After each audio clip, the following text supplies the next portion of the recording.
Welcome everybody to the final whistle. It's me, Matt Cadell, once again with the panel. The guys you see above me, we got the final whistle, Dan. Dan, how you doing today?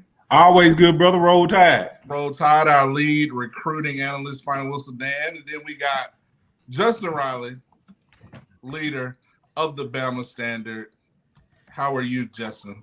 Man, good. For the off season where things aren't supposed to be happening, they forgot to tell everybody they're supposed to be slow because it's been busy, man. I've enjoyed the past several weeks. Oh, yeah.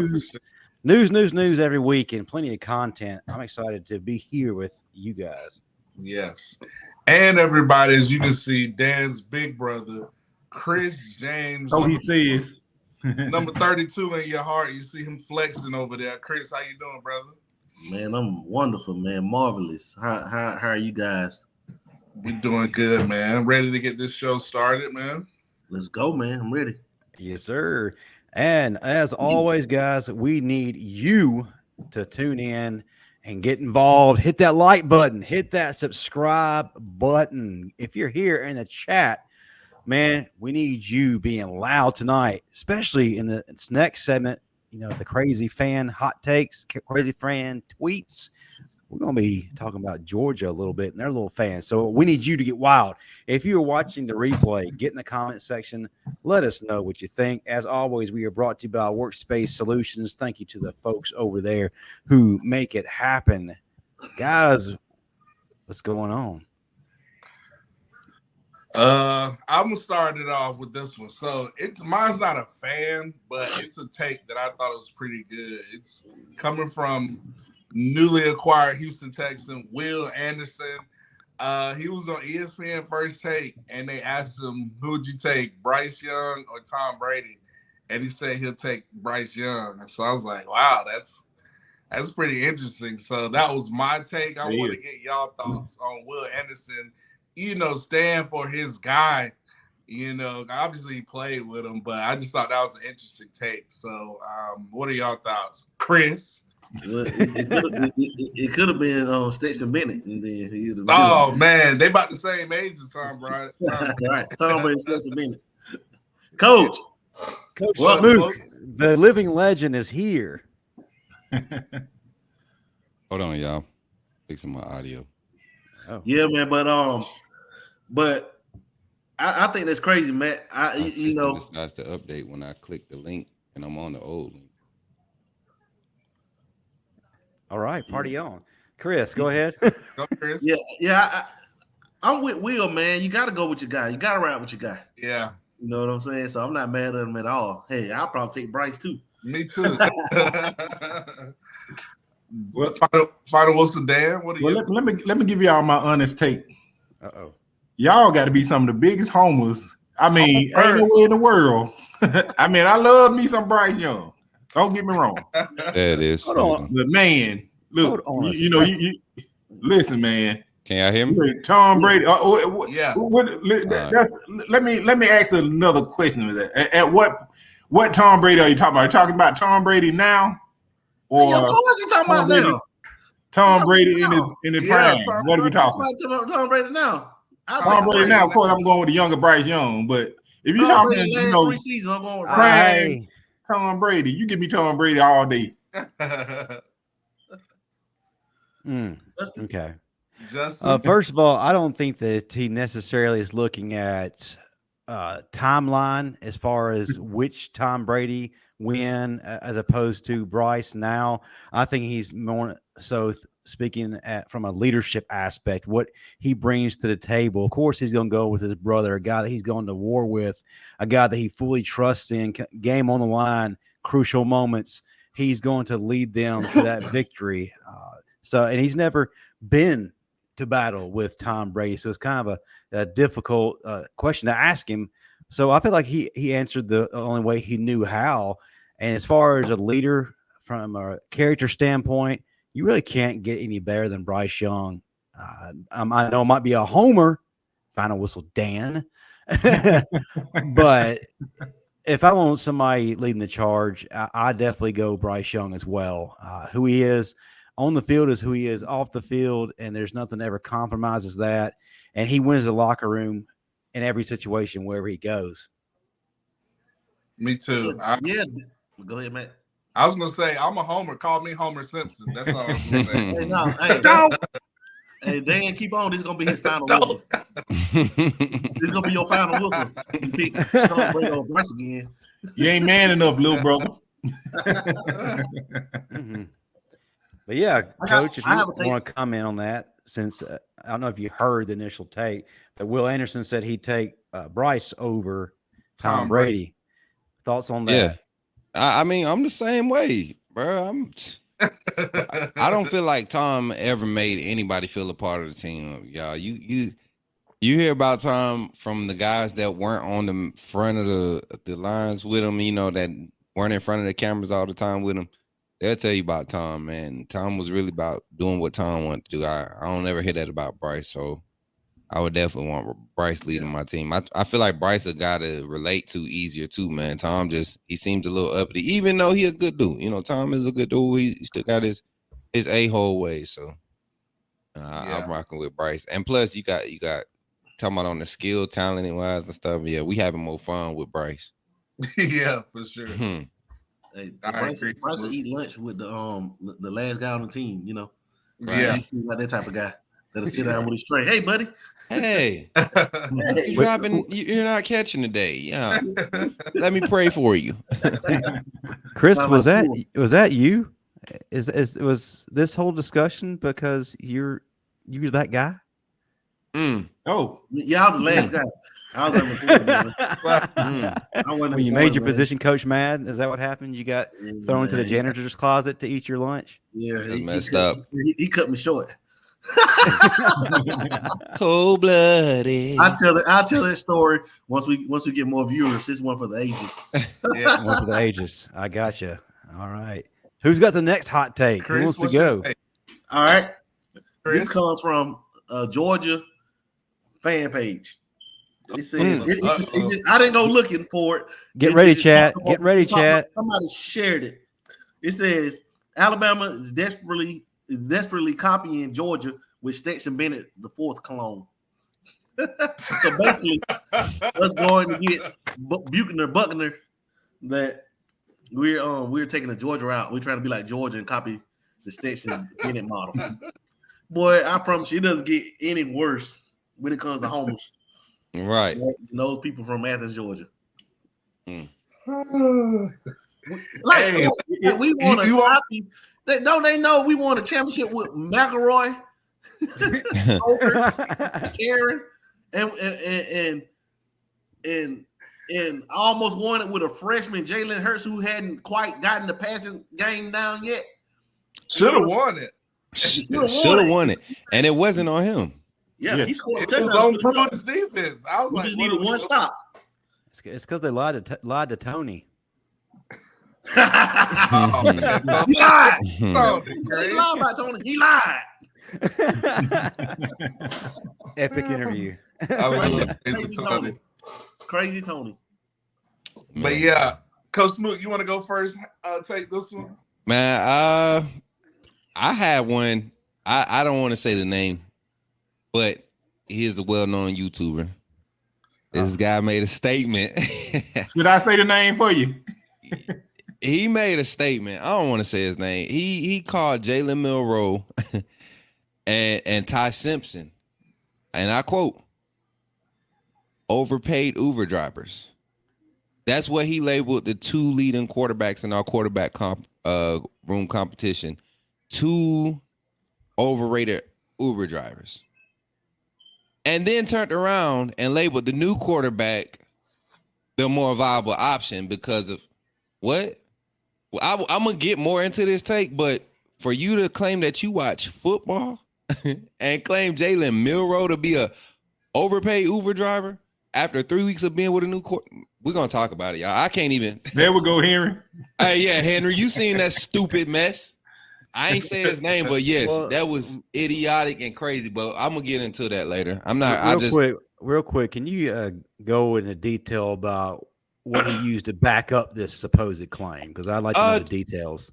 So, and this leads into the topic, but you're talking about a guy that's claiming that because two guys, first year trying to become a starter in a system that's being adjusted and changed daily to fit what the new coordinator has in needs, and like all these things are factoring in. And you're telling me that Tommy Rees, Coach Saban, and all the staff that they have with experience were panicking, going to get a backup quarterback when you have first stringers in the portal that can easily come in and be more of a competition push. You know, like this guy just stole so much craziness out of there, and it bothered me because it wasn't Alabama fans in the chat, of course. Georgia fans in the chat. Yeah, they need this. They had to. Oh, it's looking bad for Tommy Rees was a blanket hire. They were scared. This, then the third. Nobody wants to play for Saban. Are you serious? So we're gonna. Yeah. Oh, well, that's what I was gonna say, Mike Bobo. Like, let's be real. Come on, dog. Like, call Mike Bobo. That's a blanket hire. And that's what I'm saying. Like, we don't. We'll get into it, y'all. I can't wait. I can't wait. I don't want to get all the way in my nose, Justin, because he said some things that made me look in those dark spots. You know what I'm saying? When somebody say something crazy, and you don't want to just take it to him like, nah, you were wrong. You want to be like, nah, you were wrong. You know what I'm saying? Like that's what we're doing tonight, bro. Because this is absurd. And when you say looking into dark spots, you're not talking about Dan's OnlyFans, right? Negative. Okay. Just to make sure I had to clarify that for the viewers. Early. We're not gonna make it. No, we're not gonna make it. Before I give mine, guys, what are your thoughts on Matt B. Awful making that comment? Well, I'm gonna go first. I want to address Chris's, like, Georgia fans. No, Tyler Buchner is not the second coming of Stetson Bennett. A, he's younger than him. B,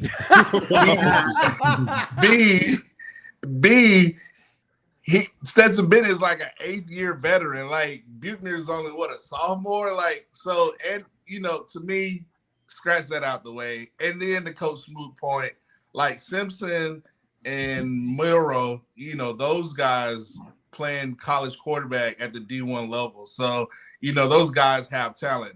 Now, do they need some fine tuning? Yes. Everybody needs to develop, but to say they're overpaid Uber drivers, I think that's a big of a reach for me. So, I mean, what quarterback in the nation out of 140 some or 113 D1 programs? I've been to D1 programs. How many have a returning starter that was established last year? That's on the main front. And then how many of them are actually the starters from last year who are returning are actually solid quarterbacks? You don't have many. So everybody's looking at Alabama's quarterback problem, but y'all got to remember Alabama doesn't play Alabama every week during the season. So we pretty good on this side, because if our defense could hold those two athletes to the amount of pressures and things, and they still look decent, I'm talking about decent.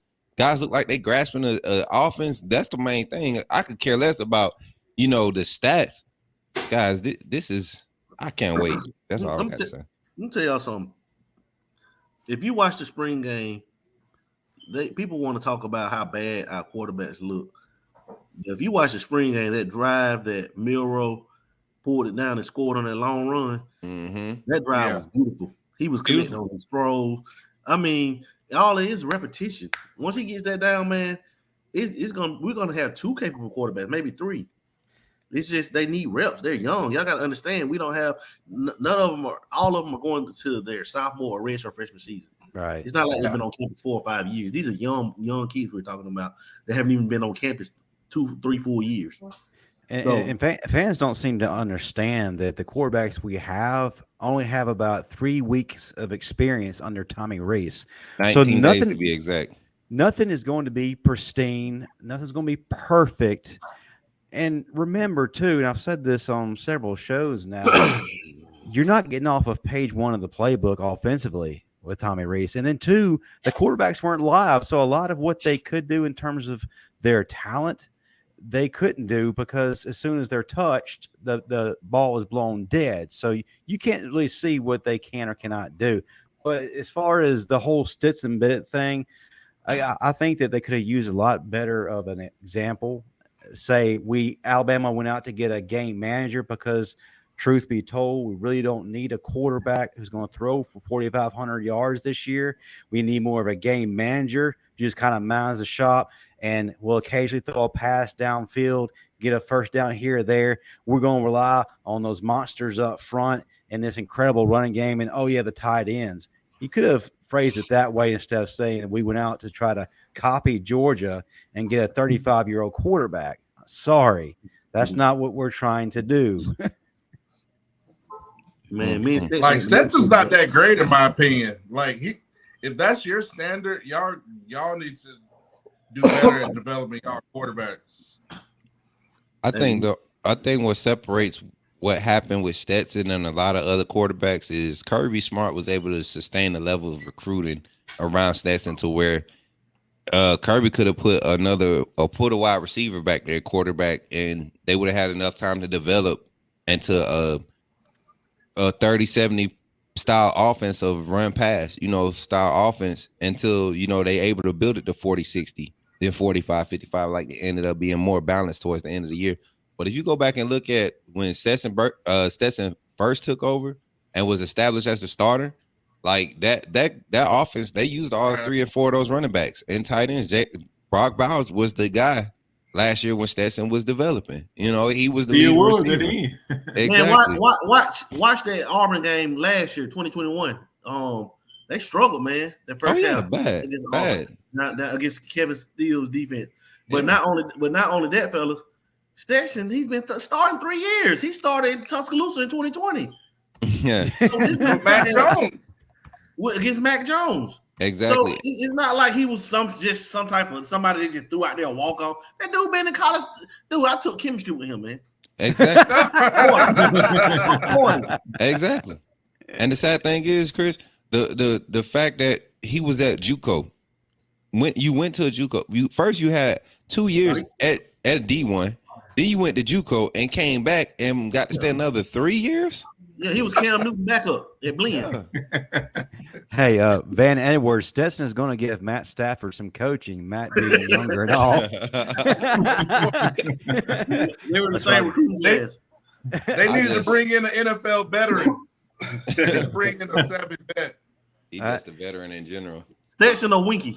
I think Stetson Bennett's first redshirt year was when he came in with Freddie Kitchens. Oh wow! He was originally Zaire's backup. Yeah, lead boy. We out of here. Not Eric Zaire. we out of here. He didn't have a little plays with the bingo night. We didn't go far enough. It's actually Fran Tarkenton. So the Ray Golf era. The Ray Golf. It's the Holcomb in the chat. So on to mine. Okay, mine's not really necessarily about Alabama. It's about Georgia. And this is a narrative that Georgia fans and their coaches as well are trying to create. Kirby Smart before last season, well, they told us y'all weren't going to be any good on defense. You're losing everybody. They said that last year. They said that 2 years ago. Now they're saying that after the spring game. Okay, can we just stop with the Georgia is the continual victim of college football nonsense? Right. You're not the continual victim. Matter of fact, your schedule is an absolute joke. It's easy. I mean, the first couple of games, they play Hogwarts, West Texas Library College, and the Make-A-Wish kids. So can we please stop trying to do all this? Go ahead. Man, this man said he said they played the Make-A-Wish kids. That's messed up, man. They said them boys playing Bishop Sycamore. I don't schedule them. They do. Bishop Sycamore. They said that they got Georgia done lined up Bishop Sycamore for homecoming this year. Is that still not the funniest story ever, Bishop Sycamore? Hey, the fact that he was able to do that man's the GOAT, bro. He finessed the schedule. The whole, had people traveling to him. At ESPN. That's so funny. How you finagle ESPN?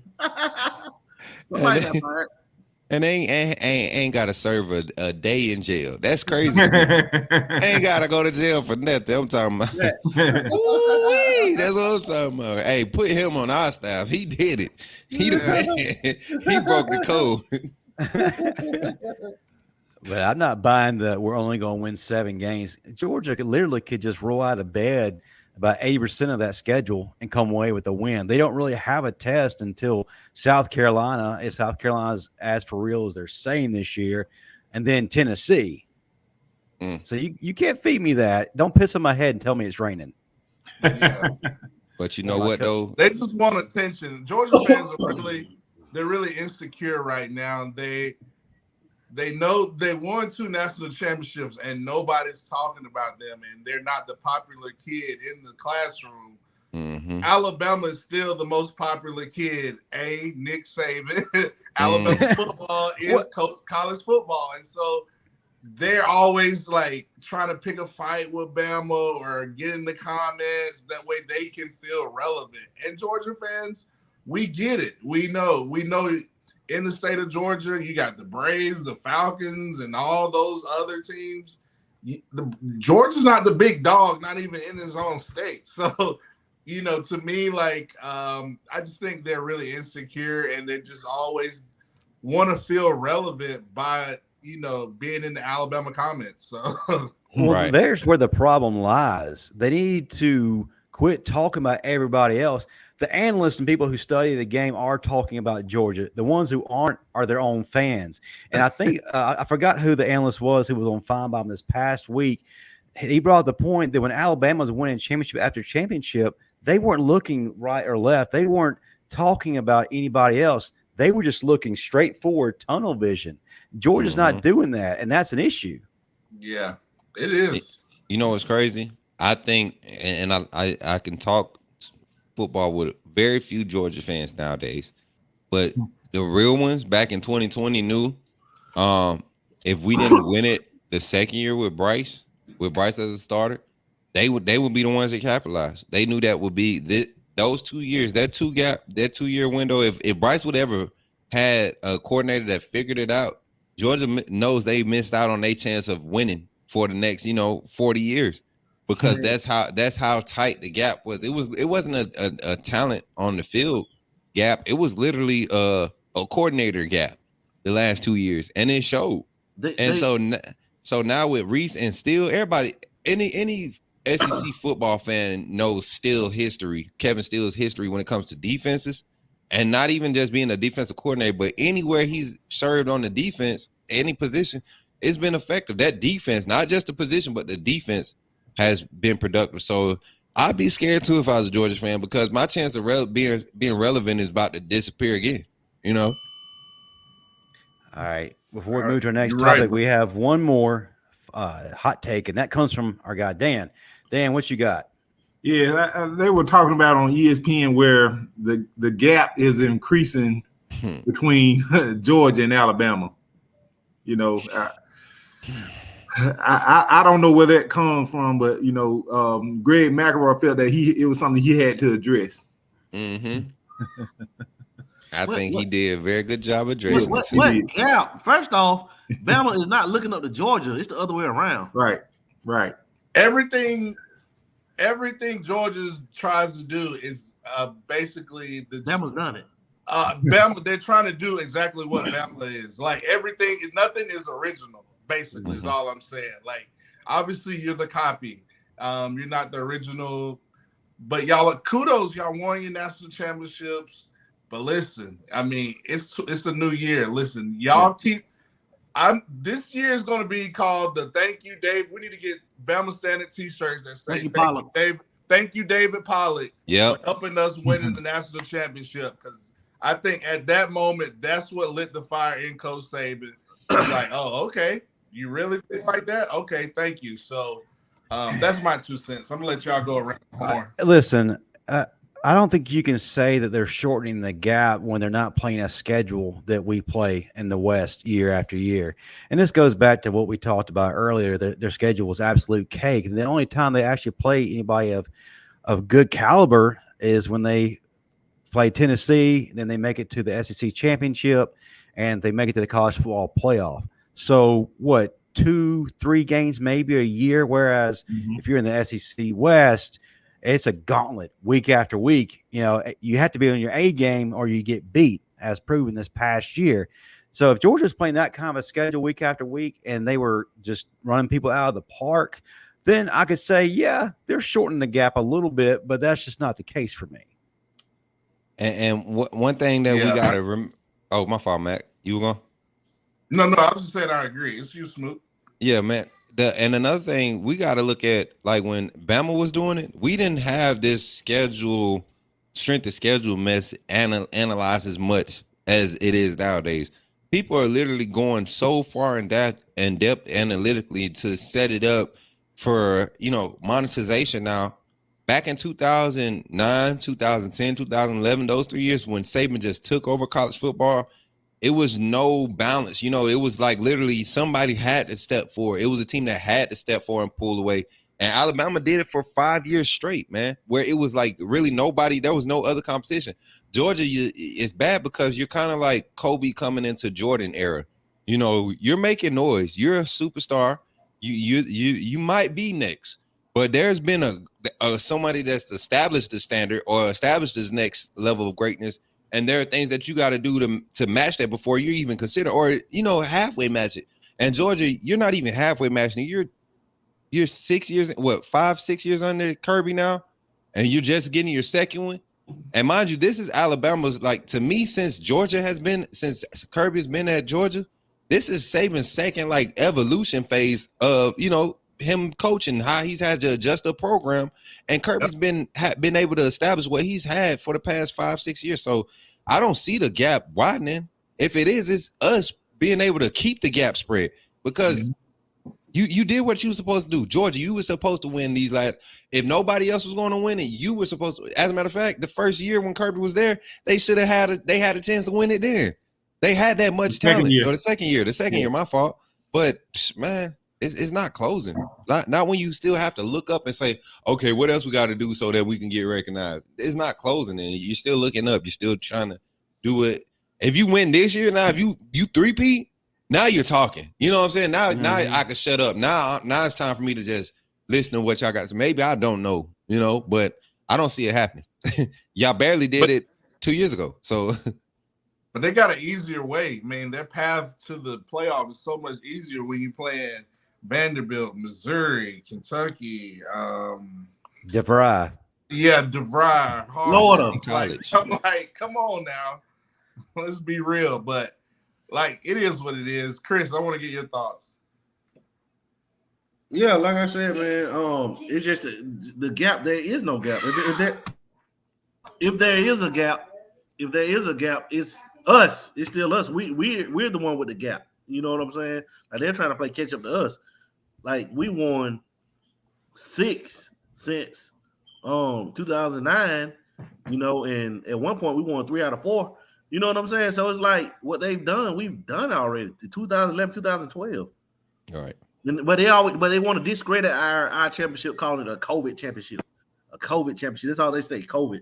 And I mainly hear that from LSU fans and Georgia fans. The COVID championship. It doesn't matter. We kicked everybody's tail.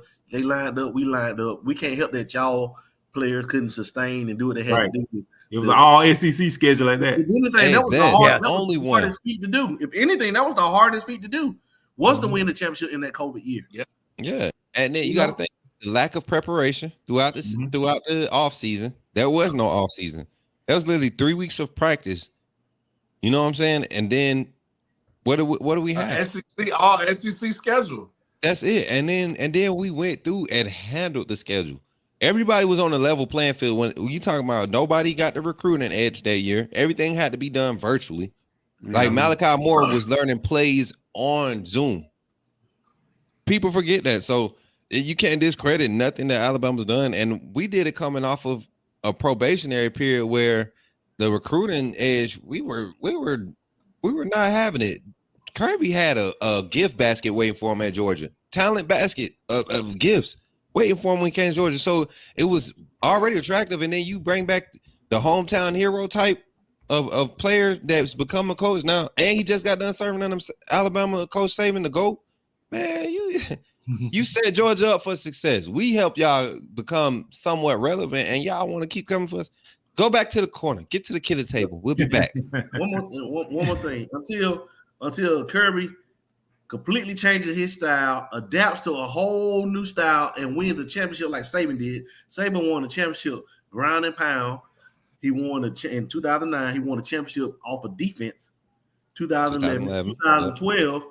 We had a freshman receiver, Amari Cooper, lead us. 2012, and that was just a good team. 2015, we didn't even have a quarterback till week 4. Yeah. And won the championship 2015. 2016, we were a missed pick call play away from winning the championship because that still was a pick play. I don't care what nobody says. 2017, what other coach in the history would have brought a backup in at halftime, a true freshman at that, and did what he did with Tua? Like, that was genius. 2017, then 2020, he did it during the COVID year, sustained it during the COVID year. Like what Nick Saban done is unprecedented, and I don't think it would be matched. Yep. Case closed. All right. We could go on with that topic the entire night, right? And as long as you keep giving us the material, we're going to keep talking about it. Fans, we're putting it on you. Find us the craziest hot takes, craziest tweets.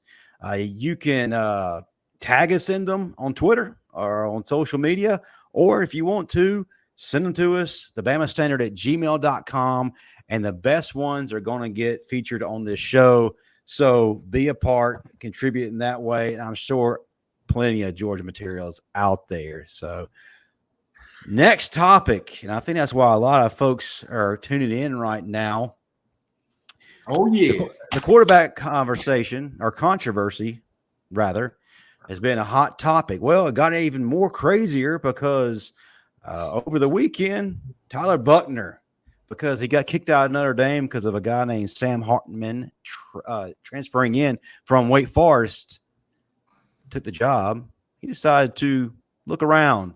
And quite honestly, I didn't think that he'd come to Alabama.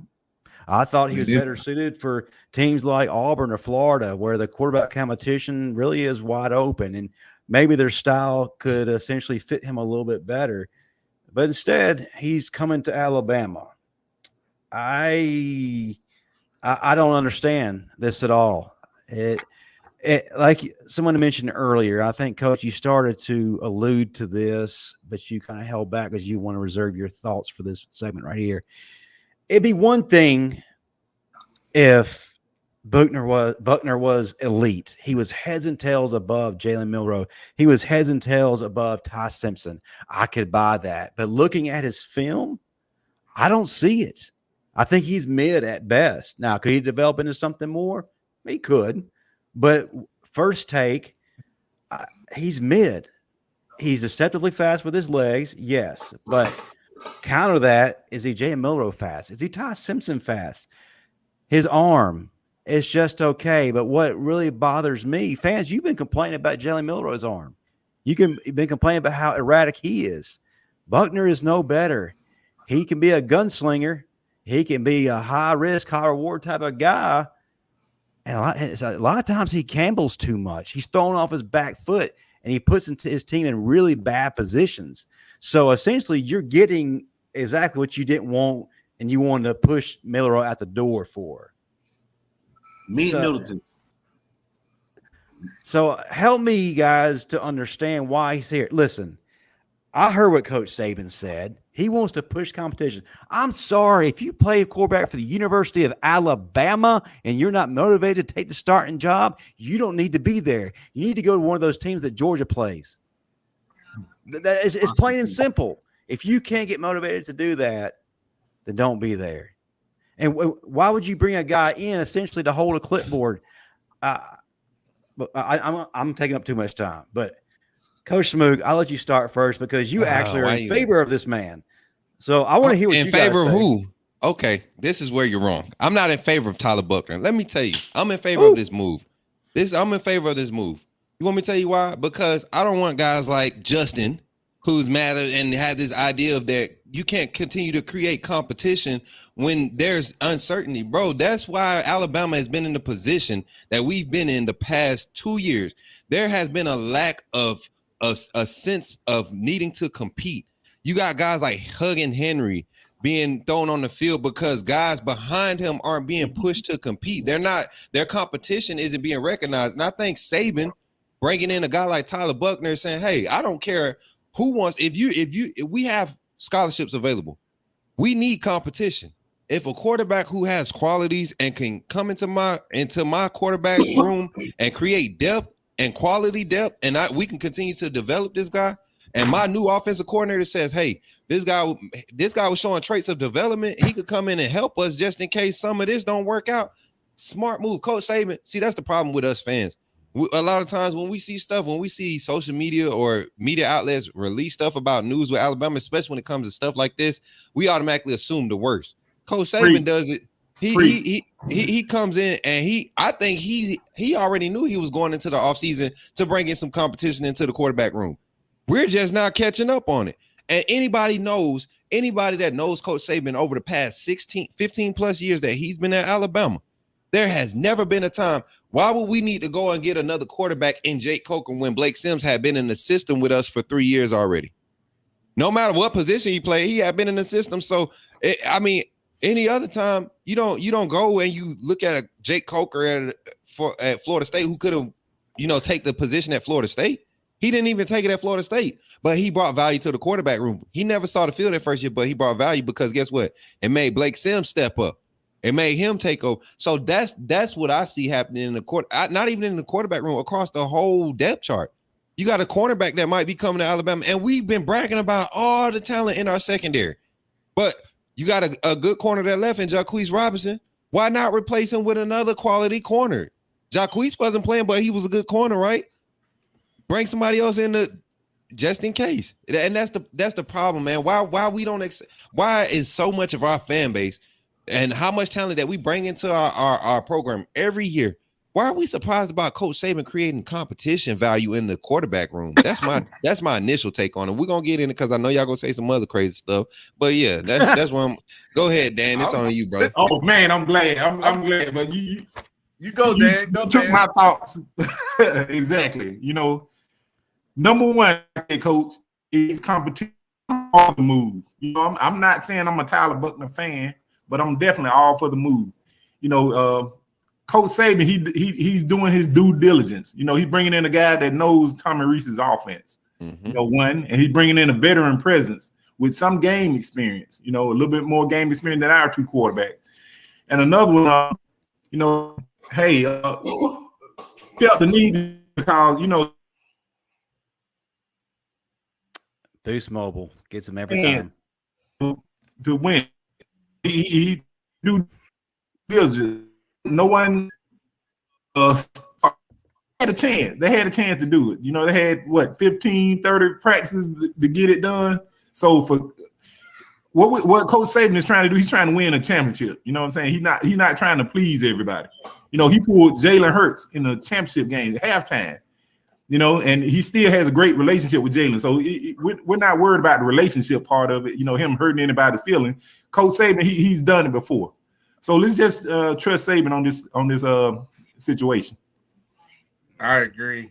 I think, I like the move. I think, looking at Coach Saban, like, I'm kind of glad to see Coach Saban make this move, because it kind of shows me like, okay, Saban's getting back to being like, he's not wasting time on, probably risking not being able to go to the playoffs this year by not having a quarterback. Because look at the checklist. And I went over it on my show yesterday. You got to look at it from Coach Saban's standpoint. He got his coordinators, check. He got his defense, check. They're physical up front, check. He had physical up front offensive line, check. He got his running backs, check. He got receivers, check. He don't need a Bryce Young to be the quarterback. He just needs somebody to drive the ship. Like, he's not trying to, like, he wants this competition to be like, I need the best guy to take over the offense. That way we can, get us in the right play, distribute the ball accurately, have some poise, set the front, set the offense. score points. I think Tyler Buchner does that for us. He's got a little experience with Tommy Rees. So I just see the move that Coach Saban done, and I think he's just trying not to waste time. And he basically lit a fire in all the older quarterbacks where it's an actual quarterback competition. And you don't know who could come out. It could either be Dylan Lonergan, it could be whoever. You don't know who's going to get it. But I just think it's going to force, guys to really step up their game in that quarterback room and take ownership in this quarterback battle. Chris? For the first time, I really don't have much to say. What? End the show. Oh my God! Sorry, chat. What? Sorry. The proof is in the pudding. I'm scared. Saban, look, man. Nick Saban told you why he did it, and there's nothing else need to be said about it. That's all I got to say. Period. Trust Saban. Period. He said it. He said he did it to bring competition to the room. So that's his team. That's his empire. That's what he built. That's the ship he built. If that's how he feels, he has every right to do that. But I kind of wish we would have got the other Notre Dame quarterback, Sam Hartman, instead if we're going to get another Notre Dame. No kidding. and that's this a great comment right there. This is a comment I want to address. Saban is trying to keep the QB position from holding this team back. So he grabbed the best QB available. I don't agree with that. Out of the portal, he tried to get others, but they signed NIL deals to stay where they were. I don't think that's the reason why other quarterbacks didn't come. I think other quarterbacks don't see the value in trying to come in and compete against Jalen Milroe and a Ty Simpson if they don't have that one little edge that Tyler Buchner has, being on the Tommy Rees last year, the past 2 years. That's the only edge he has right now over any other quarterback in the country coming over to Alabama right now. But that's the only edge. Let me say one thing. Ask this. If Tommy Rees wasn't our OC, would Buckner had come to Alabama? Negative. He wouldn't have. And that's what I'm saying. That is the only edge, guys. So we're not looking at this, me as a realist, I'm not looking at this from a perspective of Tyler Buchner has a chance to be the starter. All 5 quarterbacks have a chance to be the starter. We were talking about Dylan Lonergan. How if push came to shove, Dylan Lonergan could literally come. Any quarterback in our quarterback room right now, Tyler Buchner included, can go out there and be a basic a mid quarterback. I'm talking about a 75-80 rating quarterback with 60 speed, 85 arm strength, 85 throwing accuracy, and go out there and could lead Alabama to 11-1 in the regular season. I mean, and that's like slipping up a game, guys. With a quarterback that's unsure, you need that play. Things just ain't falling our way. You talking about a kick six type situation happening because of a quarterback not having the extra. And that's the type of season we can have with Stetson Bennett or with Anthony Richardson or with the other boy Ash Boy over there at Auburn. Like we could take any quarterback in the SEC right now and bring them to Alabama and be in the SEC championship easily with our competitive schedule. I'm not gonna say competitive because we have a semi-regular schedule, but I feel like it doesn't matter. Bring them in. Bring in 10 quarterbacks if you want to. Let's just make sure that we're creating good competition, quality competition in the locker room. And cream always rises to the top. Every time. Every time. All right. So we'll be talking. I'm gonna say this. About Buckner, whatever his name is. I know it wasn't a wow factor. It wasn't wow for me initially, but I will say this: if he knows Tommy Rees' system, he's going to be able to play with a lot more better weapons than what he had in Notre Dame. Right.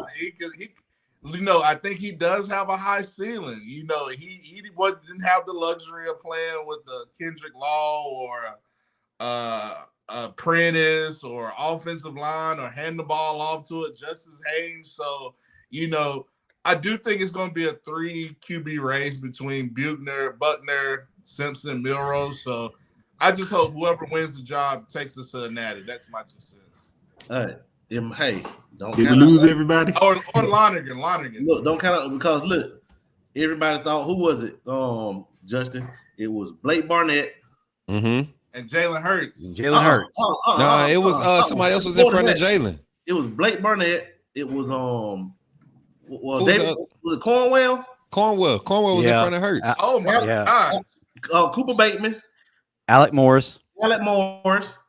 And Y'all Jalen. remember that? Morris, Cornwell, yeah. We couldn't figure out who it was. So it was a time where we had 5 guys battling. Cooper Bateman. Yeah, and Jalen came out on top. So it wouldn't surprise me if it was Lunigan. It might be a smoke screen for Lunigan, by him bringing in. He's talking. It may be a smoke screen. All right, so we could definitely talk about this the rest of the night as our previous conversation, but we got other things to talk about because we're actually running short on time. So one of the other things that happened this weekend was something called the NFL draft, and we saw, I believe it was 10 Alabama players get drafted, and we also had some guys sign as undrafted free agents. A few of those were a surprise to me, but I'm going to let y'all go ahead first and tell me first, guys, who was the best fit for the team according to where he got drafted? Matt, I'll let you go first. I think, Alabama, I think all the first round picks, I say from Bryce Young to Brian Branch, they got really good fits. Obviously, Bryce Young going to Carolina, being the number 1 pick. Frank Wright, Jim Caldwell. I mean, they got, a lot of offensive minds to really help him, prosper in that division. Will Anderson, I mean, for D'Amico Ryans, shouts out to D'Amico Ryans, being an Alabama guy. I mean, he kind of won, the draft initially for me, drafting C.J. Stroud, getting his franchise quarterback, and then trading up to get Will Anderson. So he has his Nick Bosa. He has his, defensive piece he could utilize. And Jahmyr Gibbs, I mean, you look at Detroit Lions, they're kind of an up-and-coming team, young team. Dan Campbell, Brad Holmes, the GM. I kind of like it. They got David Montgomery, I believe. But Jahmyr Gibbs don't have to be the bell cow in that running back room. Like, it's like 3 running backs, so he's going to be, kind of have more of a Kamara effect. And my favorite player, Brian Branch, who I'm surprised he fell to 45. You look at that Detroit Lions secondary, C.J. Gardner-Johnson. Now you add, Brian Branch in that secondary where you could put him safety, corner, money, whatever you want. I mean, I just think those first 4 guys had really good fits. So I'll let Chris, because he's the other half of the unofficial GM, my brother, Chris James. I'll let him go next. Well, I'm going to give you a few nuggets. All right. I think that the steal definitely was Brian Branch. By him falling to the second round, he was the steal of the whole draft, I think. Even anybody will say that. Not only that, I think that the 2 guys that fell into perfect situations were Cam Latu in San Francisco. Oh, nice. Yeah. They love to use the tight end. And he's learned from George Kittle, one of the best in the game. So you know what I'm saying? So even if he never plays a down, a meaningful down in San Fran, at least he'll have that tutelage, Yeah. And the other guy is Jordan Battle with the Bengals because they just lost their starting safety to the Falcons. The other safety, was it Bates? Jesse Bates. Bates, yeah. So he has a chance to hop in and start, right, to compete for a starting job. So I think those 2 guys landed in the best situations other than the obvious first rounders that are going to start. But I mean, guys like mid-round guys, because Sting's going to a loaded Eagles offensive line. Yeah. He's gonna be a guard that playing. He's gonna be a good rotational piece to play guard or tackle. Just in case somebody go down. The swing guy. I don't. The swing guy. I don't think he won't be. I don't think he's gonna be doing that for Philadelphia though. I think it'll be somebody else. Before he's actually recognized. Steen had a lot of roughness to work through when you talk about draft grades and his mobility and everything. A lot of things that we saw in game that when you go back and look at his draft, his overall, what is it called? His description or whatever, his scouting report. I mean, just you see him get beat off. How many times did Steen get beat off the edge last year, guys? And then something like run blocking, he was so strong, but the pass blocking was his short suit. And you look at his numbers, and Everybody's talking about, how stiff he is in his hips, how he's strong off the push, but his carry on is off. So it's one of those things where we're saying, like, all these guys really, I think the only guy that really surprised me, even getting picked up, was Henry To'oTo'o, like, I thought he would be one of those undrafted free agent guys, but like I said, we've never discounted the mental aspect of what Henry To'oTo'o brings to a team, and he's a smart guy. Everybody sees that, everybody knows it. His decision making on the field doesn't make me, think that he's smart, because he ain't smart enough to know to wrap up when he tackle people. So that's something that was surprising to me, but I could see it and I could understand it. A guy that can possibly develop late. And Chris, I'm glad you said it about Latu, because I feel like Latu has probably when you're talking about being able to surprise somebody and put themselves on the map and make a boom in the league because nobody's expecting them to, I feel like Latu can be that guy, because look what he did at Bama. You go look at a lot of them plays he made, like a lot of contested, just straight hands catches. He came up clutch at time. You talking about like straight hands catch, especially the first year where we didn't even know if he could catch, so it's one of those things where I'm glad for all these guys, man. Byron Young was my favorite pick going to Las Vegas. Dog. Yes. Booger McFarland was talking all kind of trash about him, saying he basically was a waste of a pick, that they should have got the other Byron Young from Tennessee. Just absolutely garbage of a take, and where he's concerned. And you also remember Kamla too. Coach, he's still green. He's a guy who's still trying to learn the position. So he's got a tremendous ceiling, and learning with George Kittle is going to allow him to develop the right way. And plus the offensive minds over there, he's got a lot going in his favor. And as far as Henry To'oTo'o, you couldn't ask for a better situation with him as where is to land, because he's going to be with D'Amico Ryans. If he can't get him right, ain't nobody going to get him right. I think we'll see a lot of him on special teams at first, but he'll gradually work into the rotation. But he's also with his brothers, Christian Harris and Will Anderson. So that's going to cause him to grow as well. So I like him landing there. He'll have some time to actually do something.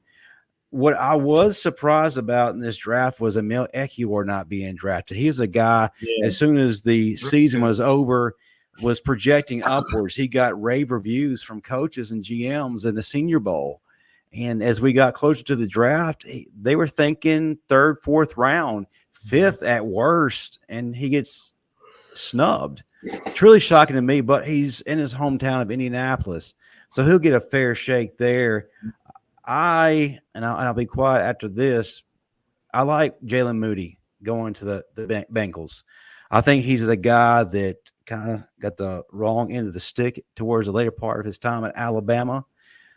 I think that he's going to work his way into the rotation by dominating on special teams like To'oTo'o will.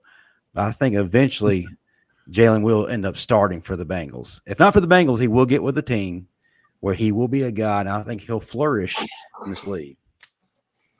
One more thing. You mentioned, like, I'm a big Byron Young fan. So when you like, how could somebody with the name Booger criticize somebody with the name Booger that looks like a booger criticize anybody? Now that just rubbed me the wrong way. And I'll say this to your point, Smook, about Steve.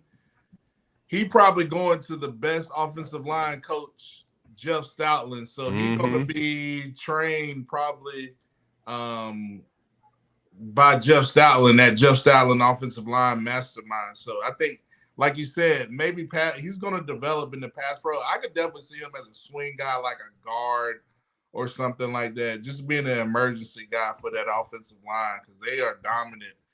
They got the best offensive line in the NFL. So, yep, big, physical, and like that. I think that's a good fit for him.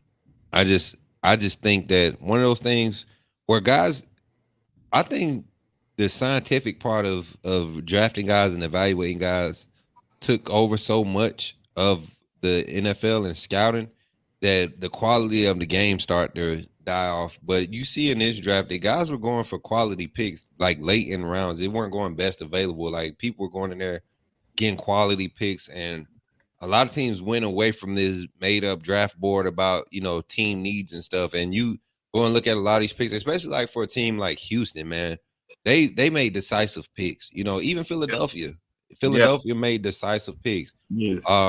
Who else? I mean, a few teams just made decisive picks, and I ain't talking about people that just picked up Bama. I'm just talking about you can see the game of football returning back to some of this core foundational values. When you talk about it from the off-field standpoint and on the field standpoint, evaluating, game plan, implementation of skill set and just technique, like everything's kind of returned to the foundational values. And if y'all think about it, 2 or 3 years ago, we were worried about the game of college football, football in general, just being taken from us from what we knew it as. But this draft gave me some hope. Be like, okay, we got some minds in these front offices. Maybe they could send some minds to the Atlanta Falcons front office for me. But well, they got DeMarco. Hey, but even Jerry Jones made a great pick. He got Deuce Vaughn in the late rounds. That was cool. That was a cool steal. I think that he's going to contribute for a while. Oh yeah. So I really love. He gave our defense fits for about a good quarter and a half. I was like, this dude's tough. Do y'all remember? Y'all know J.D. McKissick, right? Yeah. Yeah. So me and JD's big brother played in at Central. We played against each other when I was at Rusk County, and he played at Central too. Then when JD was coming through, everybody knew JD was gonna be that guy. Smaller, but everybody knew. JD McKissick, when he was with the Seahawks and he made their roster for the spring game, nobody in the league knew this guy. But most of us from Phoenix City, everybody from Alabama, if you wasn't local, but you look at where JD McKissick value is, like he's getting mentioned to see a classmate, one of the little homies' names on the TV every year, like as a quality free agent or somebody that needs to be retained or that's been let go. Like that goes to show you got guys that got drafted this year. I think Latu is going to be that type of guy. I feel like DeMarco Hellens is going to start to create value for himself now that he's at the pro level, because DeMarco Hellens can be he could be like a Derwin James type if we can get his eyes in the air when it's time to play pass, pass D when it's time to cover. Derwin James, that's a high because of the physicality and his instinct when he's playing the run. He feels like Derwin James. Go ahead, Chris, my fault. Yeah. Put 18 pounds on that man and move him in the box. That's it. Yeah. The only thing that's keeping Derwin James outside the box is the fact that he's so rangy. Like athletic. And that DeMarco, he's not rangy. If he could somehow develop a little bit of speed and twitch, he could be something nasty. Hey, real quick before we get to fan questions, one of the topics that I had out there was Eli Ricks. He has a high ceiling. There's no question. Very talented guy. Projected top 10 going into the 2022 season. However, he was snubbed, and I'm curious to get your thoughts real quick, panel, on why he was not drafted and he gets signed by the Eagles. I kind of start things off. The fact that we didn't see him until the Mississippi State game, not having any tape, that does speak volumes, whether it was due to injury or from what I was being told, not grasping the playbook, not having the right attitude. I think that greatly hurt him. After he has a fantastic game against Mississippi State, you really didn't see him again. So the tape or not having tape greatly affected him. And I'm sure the off-the-field issues of any of those things I just mentioned were, in fact, real. That hurt him as well. And I feel like also, too, he probably had some wrong people in his ear trying to advise him. I feel like he needed to have one more year. So, guys, I'm going to pass it around. Matt, I'll start with you, then Coach Smoot, Chris, and then Dan will finish out this topic, and then we'll get to questions. I'm going to let Chris go first. You got it. Well, okay. Well, I'll take it if you don't want. I'll go ahead and jump on it. Well, I believe, like Justin said, I believe it had to do with his disappearance because a lot more was expected from him, and it took him too long to grab a starting position. Even through the struggles of Arnold. That Terry Arnold had. Yeah, and was he even dressed for the Tennessee game? No, he was on the sideline. No, if he was dressed for the Tennessee game. Yeah. Yeah, you know what I'm saying. So, and with our secondary getting bombed the way it got bombed, and he wasn't inserted, that should tell you a lot. And it was said that he should have came. I agree, he should have, went back to school for another year. He should have gone back to school for another year. But with all that being said, I wouldn't be surprised by the NFL camp if he's ahead of Khalil Ringo on the depth chart. Mm-hmm. I agree. Dan? Well, me personally, I think the neck up kind of hurt him. I like to know what his Wonderlic was. You know what I'm saying? But as far as he really ran 0.6, 4.6.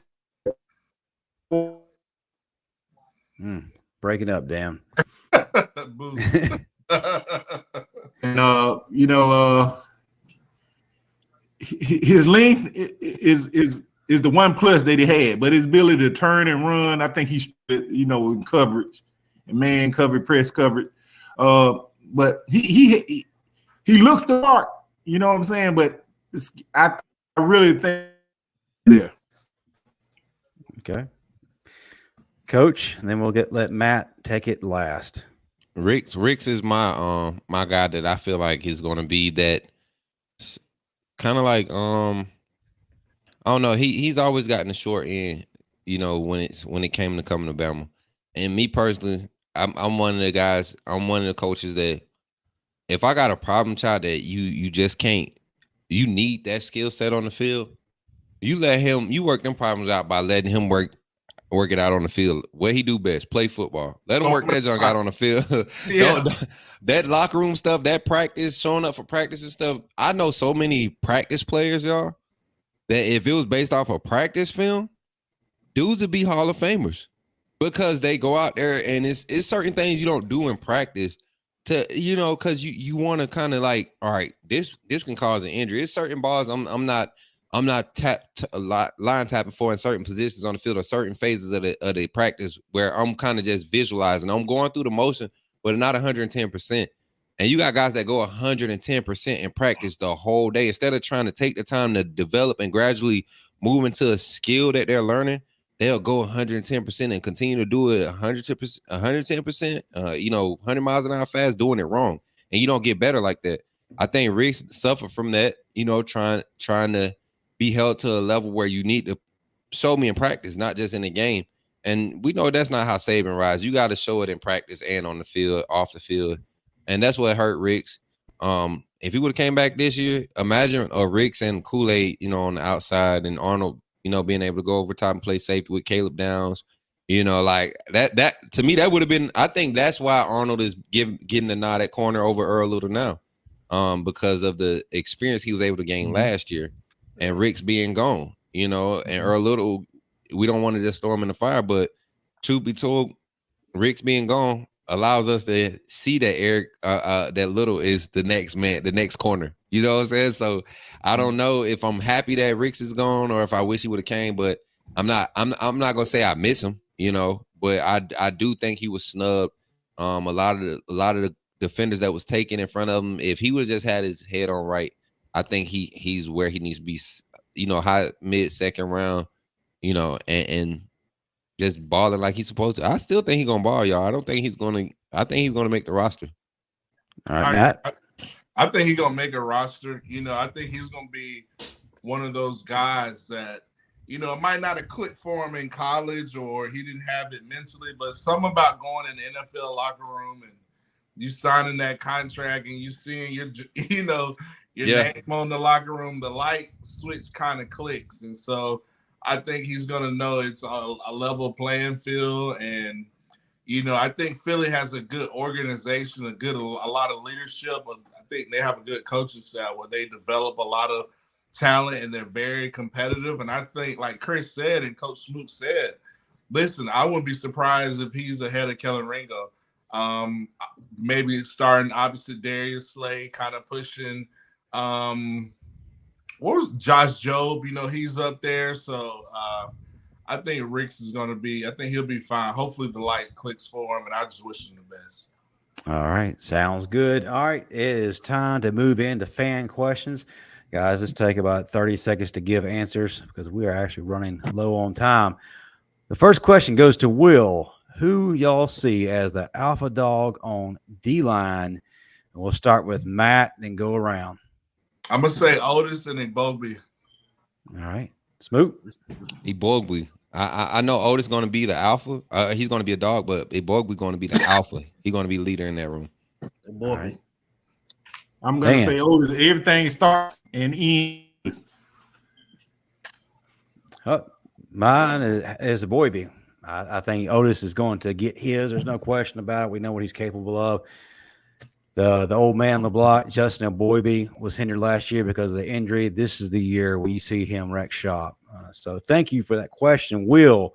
Next question goes to Sheila Kelly. What team on Bama's schedule do you think will possibly give Bama a game this year? I'll go first. I'm going to go ahead with Texas right out the gate, only because it's so early in the schedule.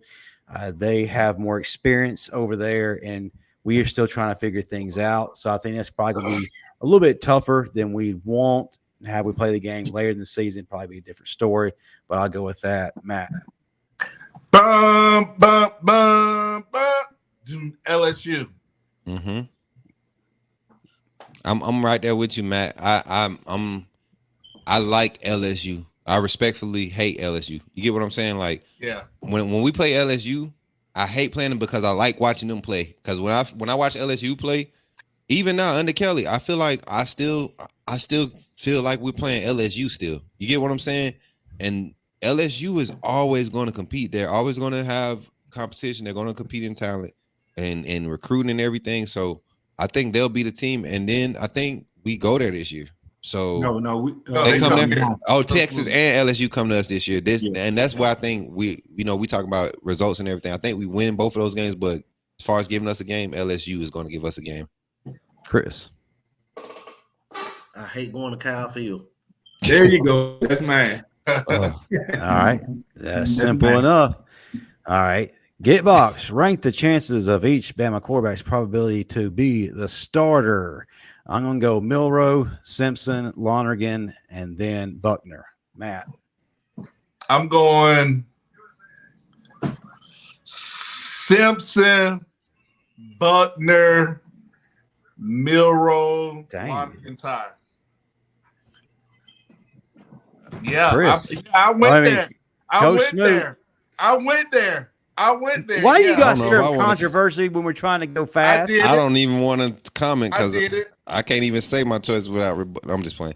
I got Simpson, Milroe, and we have to do another show. Simpson, Milroe, Lonergan, Dylan, and then Buckner. I think Buckner is there for coaching pointers, guys. Honestly, that's just me.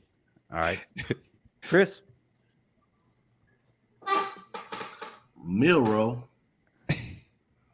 Simpson and Buckner, Simpson or Buckner, as the two. You know how to do the depth chart. Yeah. Simpson or Buckner. Lundgren is gonna red shirt, but he's gonna push him, and a Holstein's gonna red shirt. So Milroe, Simpson or Buckner. I got Simpson. Dan. I got Buckner. Say it again. That boost mobile ain't kicking in. Swear. Don't you have cricket? No, I think he's calling on the CB radio. We didn't hear you. We didn't hear you. Say once again, Dan. All right. You blacked out for real. Milroe. He said Milroe, Buckner, Simpson. That's what I heard. All right. You can't run your OnlyFans and the final whistle at the same time. Exactly. That's too much. Especially on the Android phone. Times are running close together. You can't do it on Android phone, man. Close together. Dan's on a flip phone. Oh, Lord.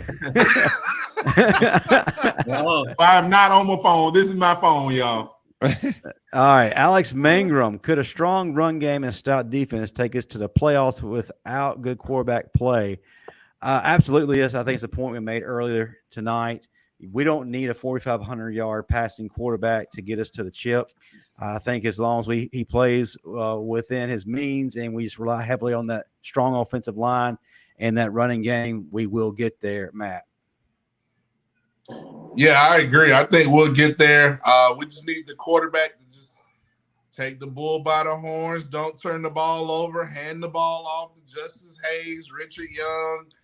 Listen, pre-snap reads, getting us in the right play, getting the offensive line in the right play. I mean, when you throw the ball, throw it accurately. Like, we don't need to have balls behind us because obviously our receivers still need to work on their hands. So we can go to the playoffs.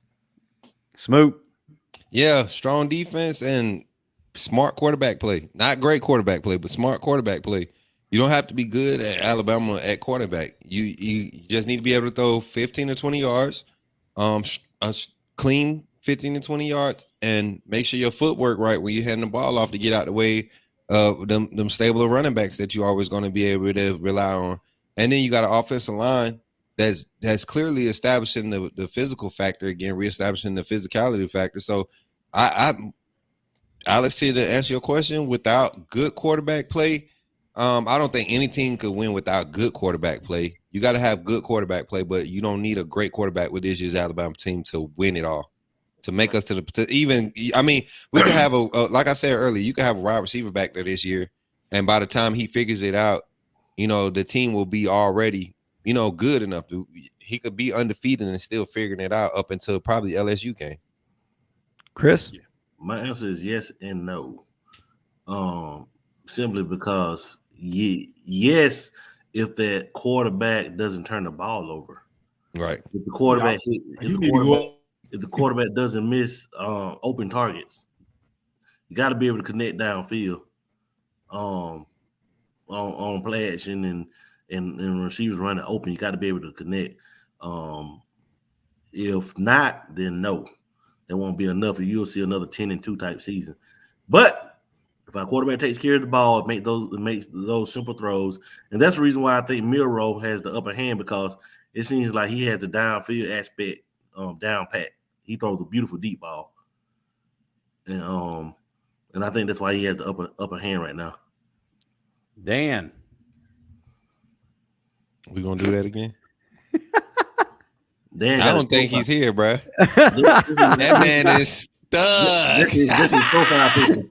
All right, next question, guys. Keep it real quick because we're running out of time. Dan, we'll go first.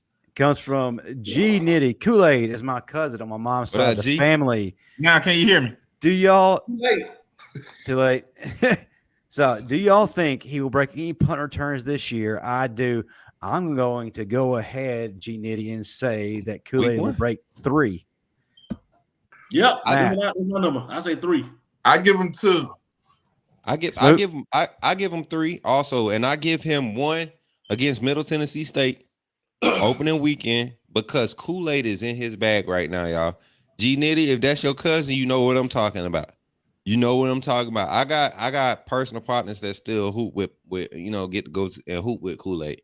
And yes, Kool-Aid still do be hoping that boy is a hooper. He's a hooper first, just so y'all know. For all the people that's been criticizing my boy, talking about his development at cornerback, which I believe you talking about as far as development, the most growth in that room to go from being raw to where he is now.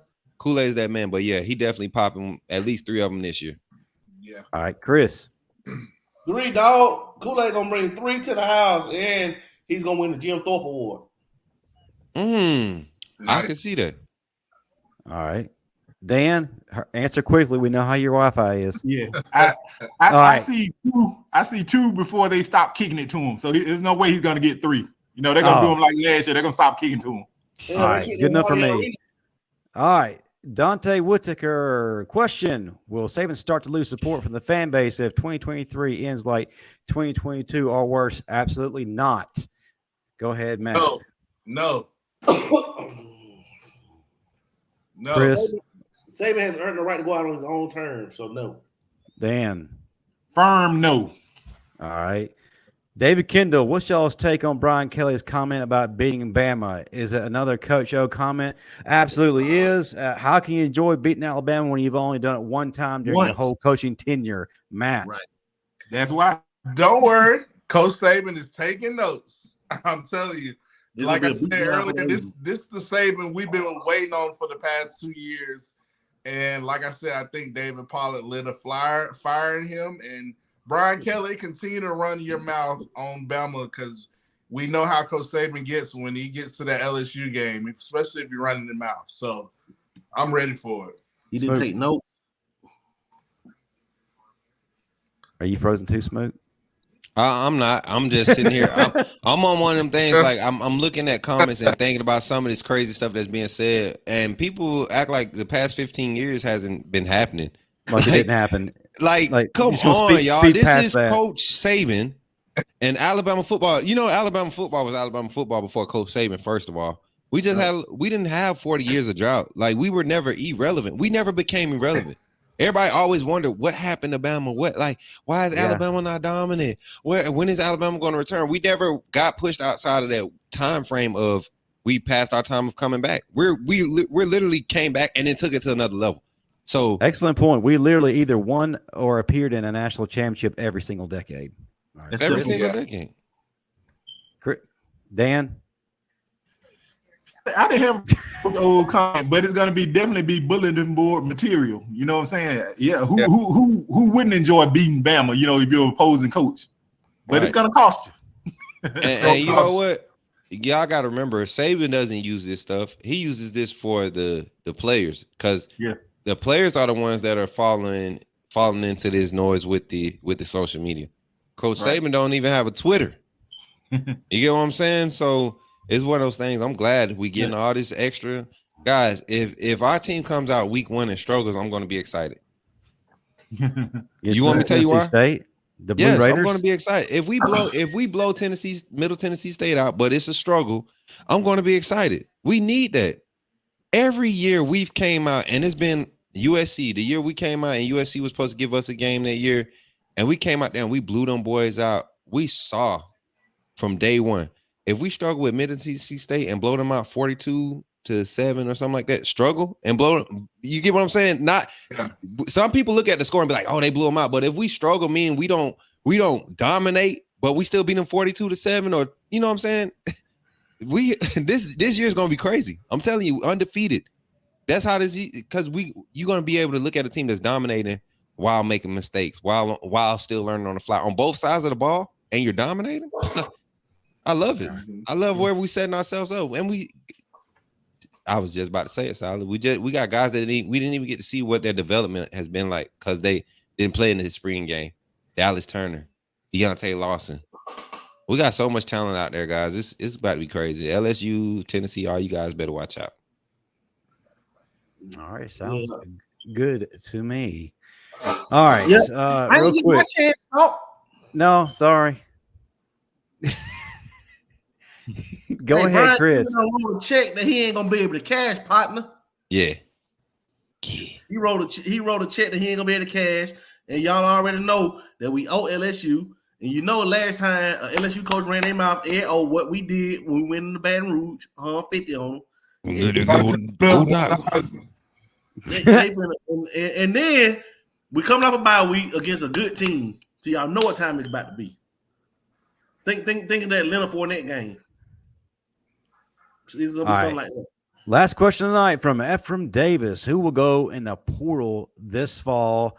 I'll give you 2, and I ask guys, you all keep it to 2 as well. I'm gonna go with Daiya Jones-Bell, and I will also go with Amarina Black. Go ahead, Matt. I don't know. I can't even think about anybody. Hopefully nobody. So I'm gonna say no and body. Okay. Smoot. My transfer portal guy. I don't want to talk about transfer portal. I don't have anybody. I don't want to talk about it. It's just that bothers me, bro. Name. Chris, you got anybody? We gotta lose 2 before the fall. We're at 87. So Dan. I'm gonna say All right, so he's all right. Even the name. I said one last question, but I got to go with this from Salia Diallo. Outside of Dallas Turner, who will be the next great pass rusher in this team? Where you want me to start? I'm going to go with Justin Jefferson. Go ahead, Matt. Jeremiah Alexander. You said Jeremiah? Yeah. Jeremiah Alexander. Keon Kelly. Get off my guys. Let's end the show. Chris, stop taking my answers. Matt, don't go before me no more. This ain't cool. Because every time we get to this, bro, He jumped in line, so his question is canceled out. His answer is canceled out. I know who Dan I'm gonna say. I know Dan Hold gonna say. on. Go ahead and say it for me, because you know who I'm gonna say. Pierre, baby. Pierre. There you go. Oh yeah, There you go. Yeah. I'm telling you, I'm sticking to it. But watch me now. We're gonna time stamp this. I like Kelly.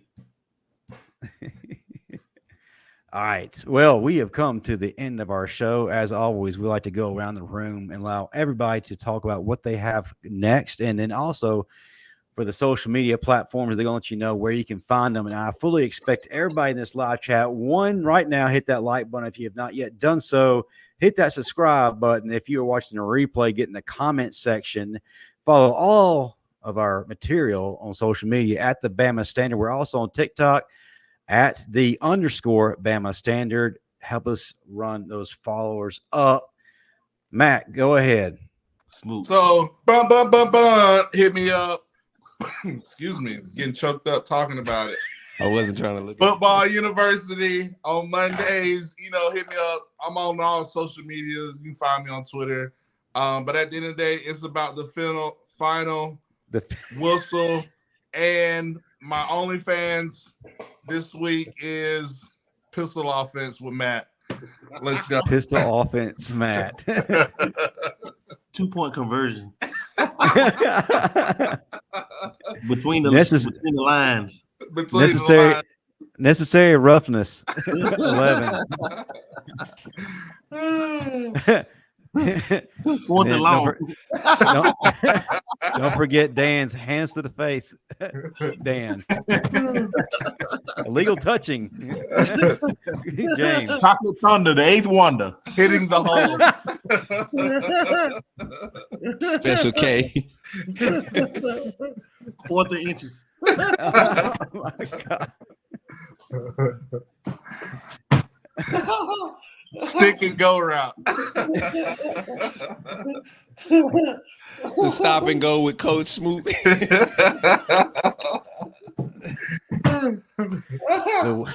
the wedge buster with Chris James.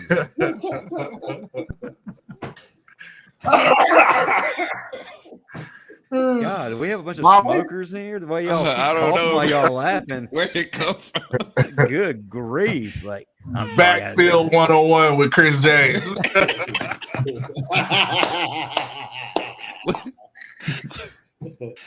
Flex bone offense. The wishbone.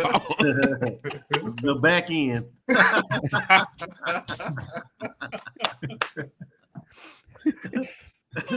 Film study. Oh yeah, that's it. That's it right there. Film study with Matt. Oh man, Coach Smoot, tell them how they can find you on your social media. Coach Smoot on everything. I'm done. Coach Smoot on everything. Chris Smoot James. Smoot at night on his OnlyFans. My OnlyFans deactivated. I got too many kids. I don't need no more entertainment. Nothing. I don't need nothing extra. So you're saying you reactivated your Black Planet? So, hey, yeah, my Black people meet. You can find me on there. Hey man, farmersonly.com. You don't have to be lonely. Farmersonly.com. Hey Matt, putting on a cowboy hat. Fred Smook. Hey, he don't be Coach Smook at night. It be Coach Smack at night. This is Coach Smack'em. Take that A in that C. Oh man. Promo code smacking that ass. Smacking that ass. Hey, smack Cadell.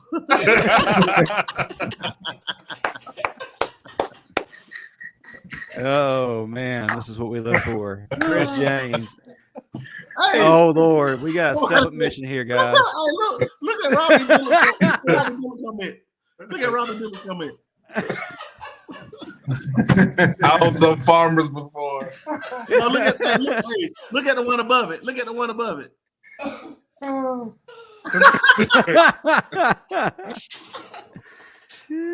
Oh man. Yes. Oh God. Oh man, y'all are funny. And after the y'all, show, man. you'll find us at Church of the Highlands on Wednesday night for first Yeah. first Wednesday. Do some repenting. You go to find Chris. for I'm going to the FCA. trainer's tent. The trainer Chris, table. You said what? where can they find you? Go to the sin over. College Club. You can find me on College Club. You can find Chris on Backpage. Oh, Oh man. Chris, how Go can to they the find you? trainer's tent.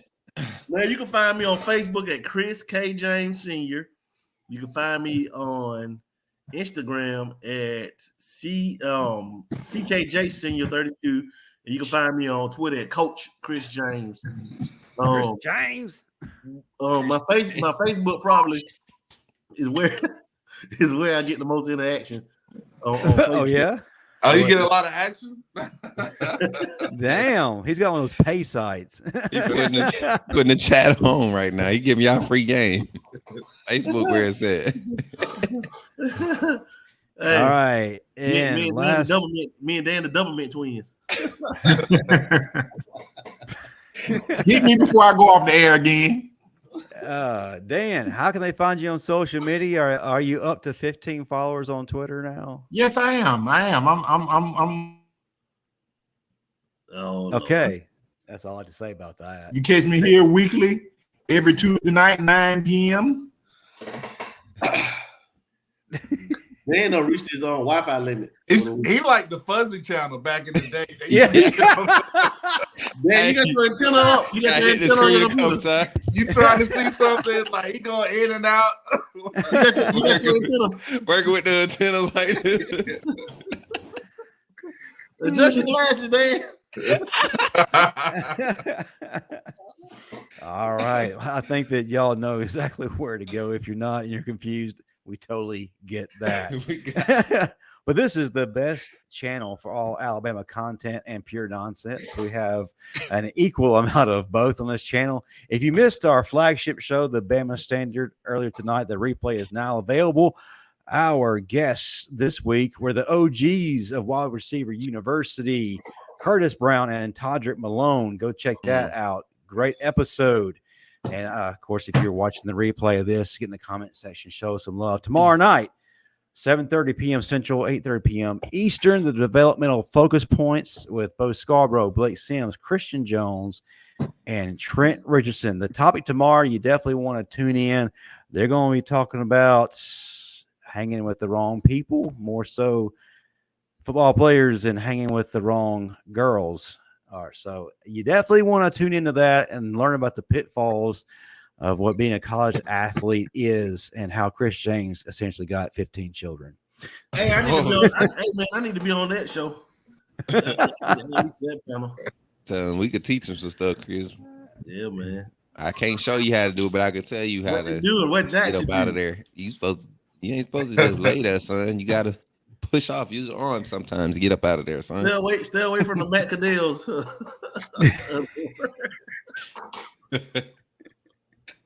That was my neighbor. Stay away from the macadamia.